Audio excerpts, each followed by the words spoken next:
নমস্কার, কেমন আছেন সবাই? বসুন্ধরা ব্লগের নতুন একটি ভিডিওতে আপনাদের সকলকে জানাই স্বাগত।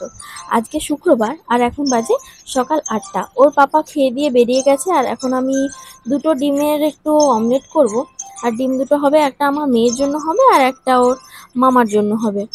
আর ওরা দুজন আহ, ডিমটা খেতে একটু বেশি পছন্দ করে, সেই জন্য ওদেরকে একটু সকালে ডিম ভাজা দিয়ে ব্রেকফাস্টটা করাবো। তো আমার অলরেডি ডিম কিন্তু ভাজা হয়ে গেছে একটা ডিম। আর এটা হচ্ছে লাস্ট ডিমটা। এটা ভাজা হয়ে গেলে মেয়েকে একটু খাওয়াবো দাওয়াবো, এরপরে মেয়েকে ওর মামার জিম্মায় দিয়ে একটু রান্না বান্না করে নেব।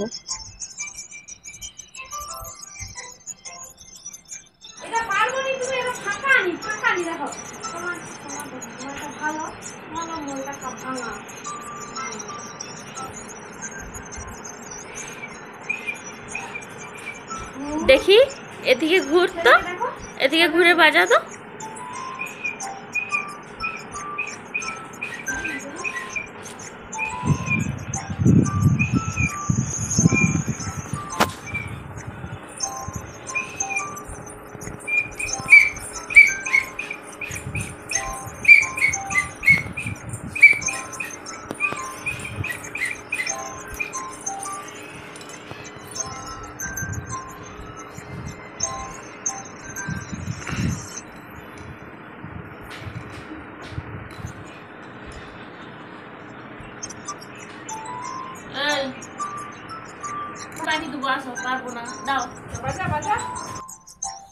মেয়ে আমার খেলছে ওর মামার কাছে, সেই জন্য আমি এদিকে চলে এসেছি একটু টুক করে রান্না বান্নাটা করে নিতে।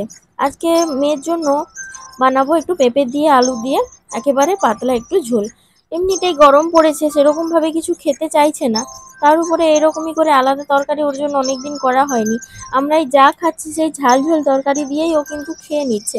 তবে ভাত খাওয়ার চাহিদাটা খুব একটা নেই। ওই ঝাল ঝাল তরকারি দিয়ে ভাতে যদি জল টল দিয়ে কোনো রকম একটু আলু টালু কেটে ওকে খাওয়ানো যায়, সেটাই কিন্তু ও খায়। একটু সেন্ট গন্ধ মানে গরম মশলার গন্ধ বা একটু সেন্ট গন্ধ বেরোলে তরকারি থেকে, সেই তরকারিটা মোটামুটি বলে যে চিকন হয়েছে মানে চিকেন হয়েছে এরকমই বলে মোটামুটি ভাবে কিন্তু খেয়ে নেয়। তো এরকম কদিন এই গরমের জন্য সেরকম কিছু খাচ্ছে না। আর এইদিকে বাপি আর ভাই মিলে খেলতে বসে পড়েছে ক্যারাম বোর্ড।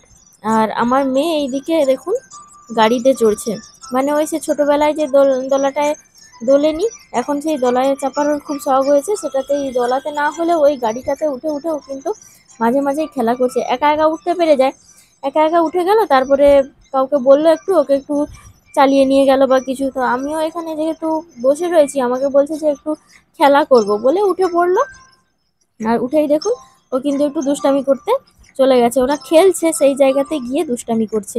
ও যদি সুযোগ পায় তাহলে এই গুটিগুলো সমস্ত নিয়ে এদিক ওদিক করে ছড়িয়ে ফেলে, কোথায় যে হারায় তার নেই কোনো ঠিক।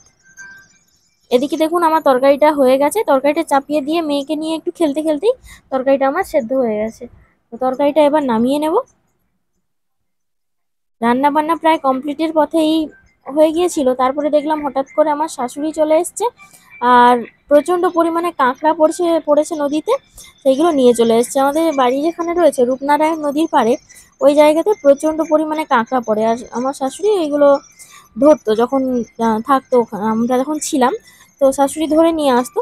তো সেই গল্প এখানে দিয়েছিলাম। তো ওরা বললো যে যদি পড়ে একদিন খাবো বা এরকম কিছু।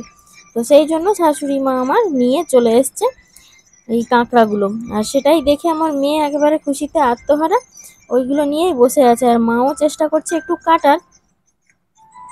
খাওয়া দাওয়া সেরে আহ, একটুও বসতে পারিনি, তো শাশুড়ি বাড়ি যাওয়ার জন্য তৈরি হয়ে চলে গেল টোটোতে চেপে। বৃষ্টি হচ্ছে বললাম থেকে যাওয়ার কথা, কিন্তু থাকলো না, যেহেতু কালকে ভোট আর কালকেও এরকম করে নদীতে নামবে কাঁকড়া ধরবে তার বাড়িতে একটা দেওয়ার জন্য। যাই হোক, এরকম অমাবস্যা পূর্ণিমা তিথি হলে রূপনারায়ণ নদীতে প্রচণ্ড পরিমাণে কিন্তু এই চিতি কাঁকড়াগুলো পড়ে। আর এগুলোর তরকারি মানে টক বলুন ঝাল বলুন খেতে কিন্তু অসাধারণ সুন্দর লাগে। আর দেখুন বৃষ্টিও প্রচুর পরিমাণে হচ্ছে। এখন বাজে বিকেল 4:30, আর বৃষ্টিটা সুন্দরভাবে থেমে গেছে, মেঘলা মেঘলা করছিল।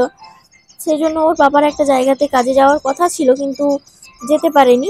দরকারটা পরে মিটিয়ে নিলেও হবে, সেই জন্য আজকে আর গেল না।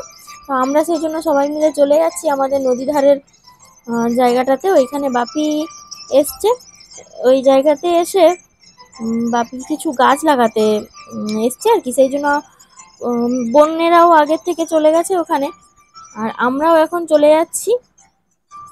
আর ভাই খুব সুন্দরভাবে বাচ্চাকে নিয়ে একেবারে ওই বোতল টতল সুন্দর করে নিয়ে নিয়েছে। দেখুন মেঘলা আকাশটা দেখতে কিন্তু অপূর্ব সুন্দর লাগছে। এত সুন্দর লাগছে চারিদিকের পরিবেশটা। বৃষ্টি হচ্ছে না, বিকেল বেলাটা একেবারে এই বৃষ্টি হচ্ছে না, কিন্তু মেঘলা আকাশটা রয়েছে।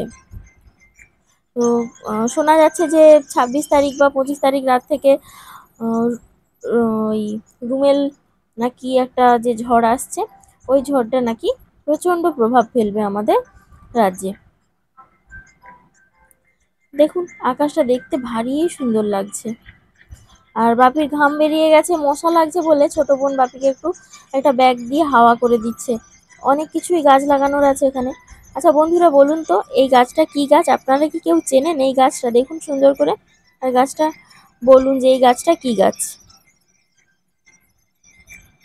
এই একজন ঢঙ্গি, আমি দেখাচ্ছি গাছটা, আর ওর কাজ নেই, ব্যাগ দিয়ে নাড়িয়ে দিয়ে চলে গেল গাছটা।